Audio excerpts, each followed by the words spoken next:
has hailed Russia for vetoing a resolution aiming to boost security in the Strait of Hormuz. According to Tasnim news agency, Iranian Foreign Minister Seyed Abbas Araghchi spoke to his Russian counterpart Serge Lavrov on Thursday. During the phone call, Araghchi hailed what he called Moscow's responsible decision to oppose the illogical and one-sided resolution proposed by the United States in the United Nations Security Council regarding regional developments. According to the Tasnim news agency report, Araghchi stressed on Washington, D.C.'s responsibility to fulfill its commitment to stop the war in all regions, including Lebanon. According to the report, Araghchi said, and I quote, "Safe passage through this waterway will be possible based on instructions and in coordination with Iran's armed forces through designated routes and with adherence to existing technical measures, provided that the American side commits to its obligations."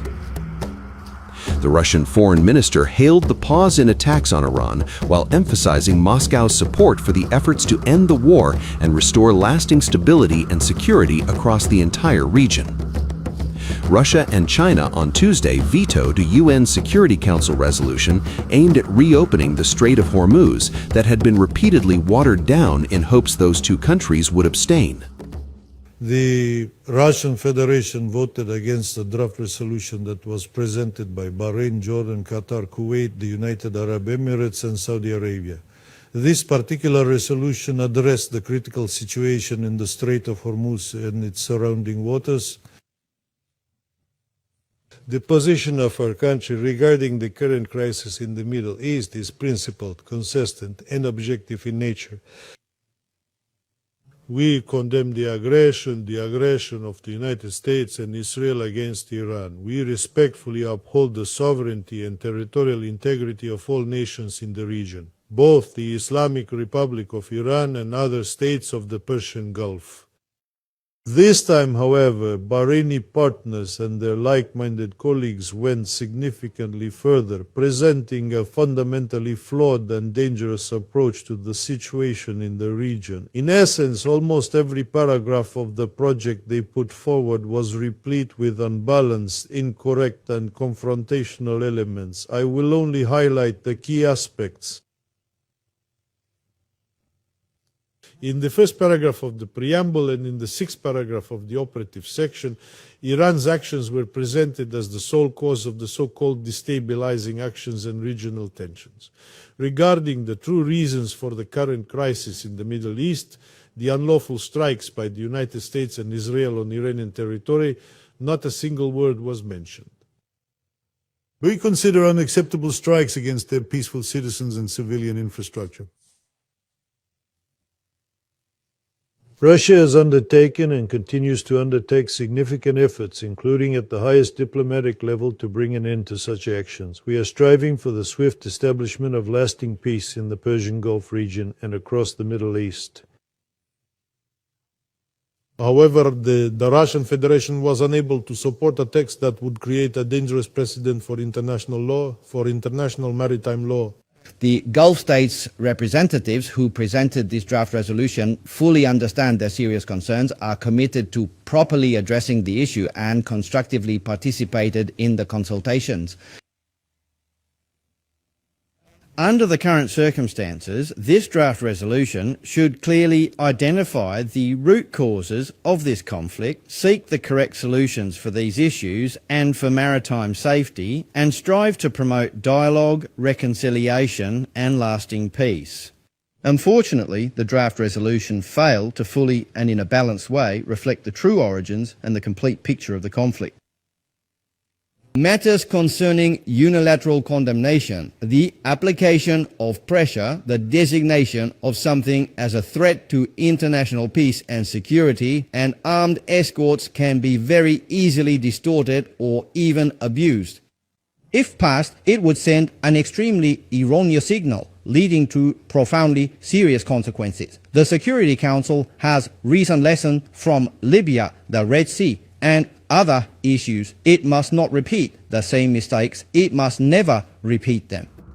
U.S. Ambassador to the United Nations Mike Waltz assailed the countries that objected to a UN Security Council resolution aimed at reopening the Strait of Hormuz. No one should tolerate that they are holding the global economy at gunpoint. But today, Russia and China did tolerate it. They sided with a regime that seeks to intimidate the Gulf into submission, even as it brutalizes its own people during a national internet blackout for daring to imagine dignity or freedom. Now it seeks to punish the world as cynical leverage in its death to America approach to foreign policy. We have long known that these countries are capable of paralyzing the Council through obstruction and manufactured confusion.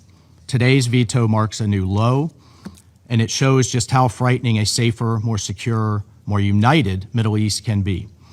I will note today's result does not restrict the United States to continue to act in its own self-defense and in the collective defense of our allies and partners, and President Trump will continue the actions necessary to defend our people and the free world. The request from Bahrain and from the region was not unreasonable. We have put serious diplomatic proposals before Iran. The U.S. remains prepared for meaningful diplomacy, but diplomacy cannot succeed where defiance, delay, and escalation remain Tehran's only response. We are grateful to our mediating partners for their continued effort to secure a peaceful resolution, but Iran has to choose one. Colleagues, Iran is a direct threat to international peace and security. It is responsible for its own thuggery, and it alone is responsible for the ramifications.